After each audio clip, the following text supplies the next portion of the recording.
स्वागत है दोस्तों आप सभी को एक नए चैप्टर में जिसका नाम है concept of OOP. Chapter number 2 का नाम है कॉन्सेप्ट ऑफ ओओपी। ठीक है, तो चैप्टर नंबर 1 हम लोग कंप्लीट कर चुके हैं। अभी से आप लोग को स्टार्ट हो रहा है चैप्टर नंबर 2। ठीक है, तो मैं क्या सोच रहा था कि चैप्टर नंबर 1 का जितना इंपॉर्टेंट क्वेश्चन हो, ऑब्जेक्टिव प्लस सब्जेक्टिव, ऑब्जेक्टिव और सब्जेक्टिव का जितना इंपॉर्टेंट क्वेश्चन आप लोग को चैप्टर नंबर 1 का बन सकता है वो आप लोग को अभी से कराते चला जाऊं। क्योंकि क्या होता है कि आप लोग का एग्जाम टाइम प्रेशर बहुत रहता है। फिजिक्स, केमिस्ट्री, मैथ, बायोलॉजी सारा आप लोग को जितना सब्जेक्ट है इस सब में आप लोग को प्रेशर ज़्यादा रहता है। तो स्टूडेंट लोग को ज़्यादा प्रेशर ना हो इसके लिए हम क्या सोच रहे हैं कि चैप्टर जैसे जैसे आप लोग को ख़त्म होगा वैसे वैसे आप लोग को ऑब्जेक्टिव और सब्जेक्टिव का सारा इंपॉर्टेंट क्वेश्चन कराता चला जाऊंगा। समझ में आ गया।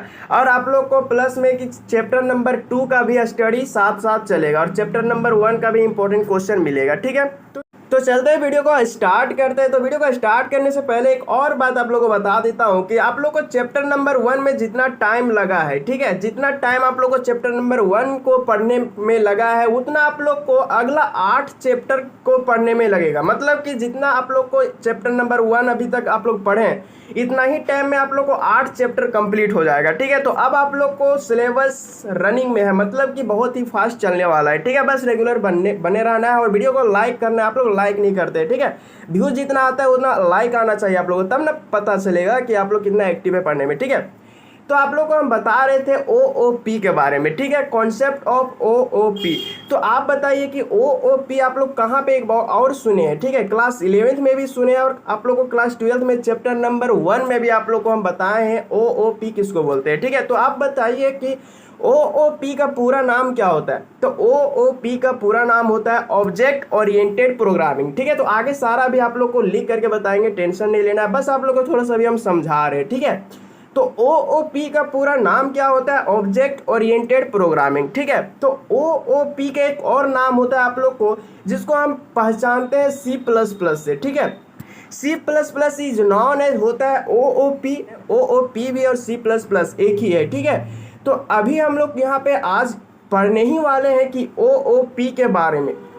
ठीक है, तो आप बताइए कि ओओपी हमारा हाई लेवल लैंग्वेज है या फिर मशीन लेवल लैंग्वेज है। ठीक है, तो ये हम लोग लिखते हैं हाई लेवल लैंग्वेज में। ठीक है, ओओपी में हम लोग लिखते हैं हाई लेवल लैंग्वेज में और कन्वर्ट होता है मशीन लेवल लैंग्वेज में। ठीक है, किसके कंपोनेंट में होता है, कंपाइलर। ठीक है, कंपाइलर करता है हाई लेवल लैंग्वेज से मशीन लेवल लैंग्वेज में कन्वर्ट। ठीक है, और एक बात आप लोग को हम बताते हैं कि सी प्लस प्लस आप लोग को जो होता है वो आप लोग को 2 लैंग्वेज से मिलकर के बनता है। ठीक है, पहला का नाम है सी लैंग्वेज, दूसरा का नाम है सिमुलस 67 लैंग्वेज। ठीक है, तो आगे अभी आप लोग को हम लिख करके बताएंगे, एक का करके समझाएंगे, टेंशन नहीं लेना है। ठीक है, तो अभी आप लोग यहाँ पे पढ़ने वाले कॉन्सेप्ट ऑफ ओओपी। तो आप इस चैप्टर में क्या पढ़ेंगे वो अभी आप लोग को थोड़ा सा हम इंट्रो करवाते हैं। ठीक है, तो in this chapter we will read about various type of programming paradigm in C plus plus. ठीक है, तो इस चैप्टर में हम लोग को पढ़ना है कि अलग अलग प्रोग्रामिंग का पैराडिग्म। पैराडिग्म का मतलब क्या होता है, तरीका होता है। ठीक है, पैराडिग्म का मतलब तरीका होता है। तो अलग अलग तरीका हम लोग पढ़ने वाले हैं प्रोग्राम को बनाने के लिए।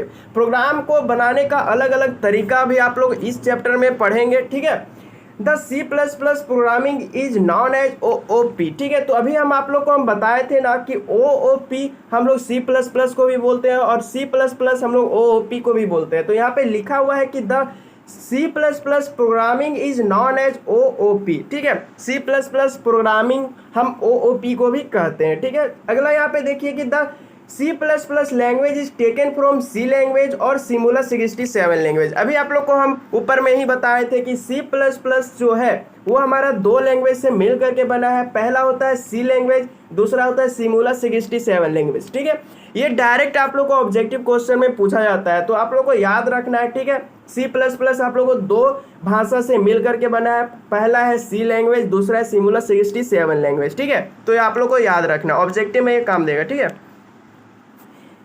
अगला क्या लिखे हुए हैं कि the C plus plus programming language is written in high level language and convert by machine level language. ठीक है, तो आप बताइए कि जो सी प्लस प्लस लैंग्वेज है वो हम लिखते हैं किस में लिखते हैं, हाई लेवल लैंग्वेज में लिखते हैं। ठीक है, और इसको बदला जाता है मशीन लेवल लैंग्वेज में ताकि मशीन समझ सके, कंप्यूटर समझ सके। ठीक है, तो किसके हेल्प से ये कन्वर्ट होता है, ये किसके हेल्प से आप लोग को बदला जाता है, उसका नाम है कंपाइलर। ठीक है, तो कंपाइलर के हेल्प से हम कन्वर्ट करते हैं हाई लेवल लैंग्वेज से मशीन लेवल लैंग्वेज में। ठीक है, हाँ, सी प्लस प्लस हमारा हाई लेवल लैंग्वेज में लिखा हुआ रहता है, इसको हम मशीन लेवल लैंग्वेज में बदलते हैं किसके हेल्प से, कंपाइलर के हेल्प से। ठीक है, तो चलिए आप लोग को हेडिंग क्या बनाना है, टाइप ऑफ प्रोग्रामिंग पैराडिग्म। सारा भी आप लोग को हम इंपॉर्टेंट ही पढ़ा रहे हैं। ठीक है, तो आप लोग को ज़्यादा माइंड नहीं लगाना है, इंपॉर्टेंट आप लोग को शॉर्ट नोट्स के साथ पढ़ा रहे हैं, तो आप लोग को इंपॉर्टेंट मानते जाना है। ठीक है, प्रोग्रामिंग पैराडिग्म का आप लोग को टोटल 3 प्रकार होता है। ठीक है,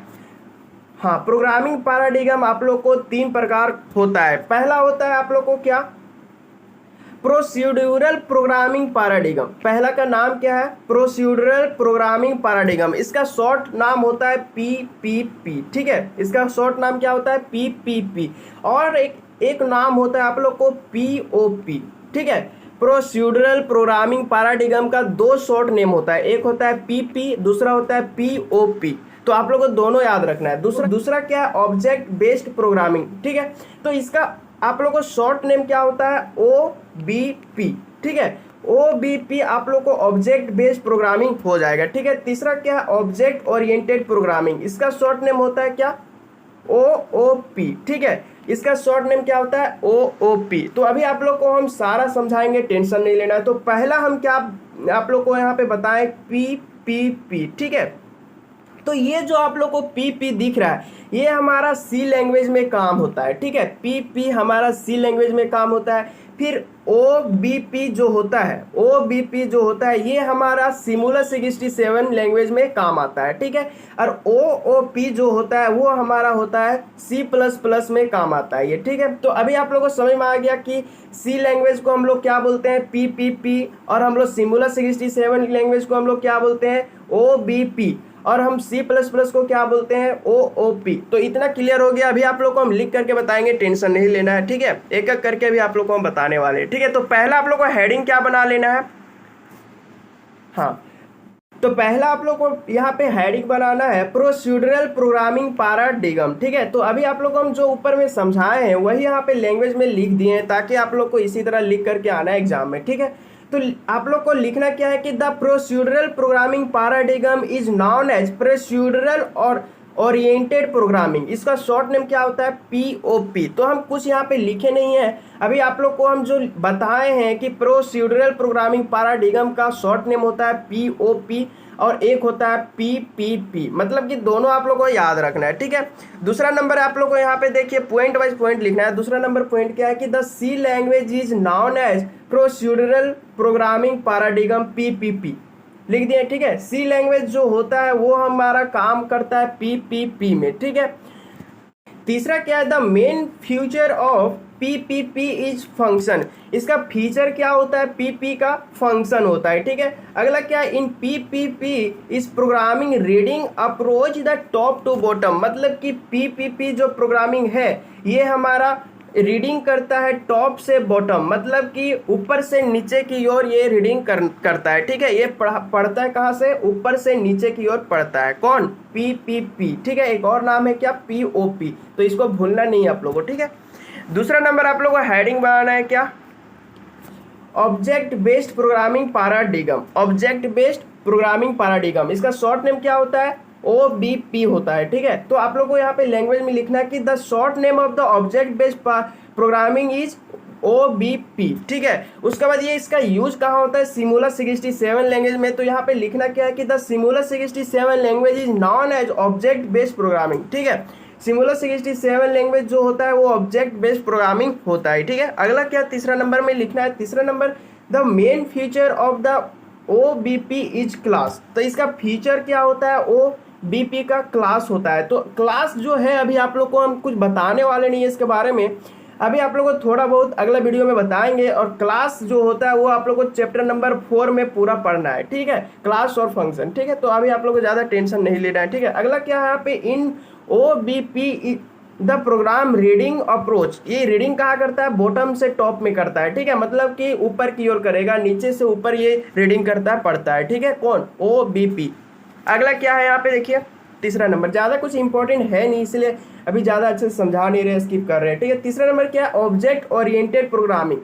ऑब्जेक्ट ओरिएंटेड प्रोग्रामिंग, इसका शॉर्ट नेम क्या होता है, OOP। इसका बारे में बहुत अच्छे से आप लोग पढ़ रहे हैं, क्लास 11 से ही पढ़ रहे हैं, ठीक है। तो आप लोग को यहाँ पे लिखना क्या है कि the short name of the object oriented programming is the OOP, ठीक है। और the C++ language is known as object oriented programming, ठीक है। जो अभी आप लोगों को हम ऊपर में समझाए वही यहाँ पे लिखा हुआ है कि C++ लैंग्वेज जो है वो हमारा OOP है, और OOP जो है वो हमारा C++ लैंग्वेज है, ठीक है। चलिए अगला आप लोग को यहाँ पे देख लेते हैं। अगला क्या है, the main feature of the OOP is the object. तो इसका फीचर क्या होता है, OOP का ऑब्जेक्ट होता है, ठीक है। अगला क्या पे, in OOP the program reading approach कहाँ से, बॉटम टू अप। ये जो होता है आप लोग को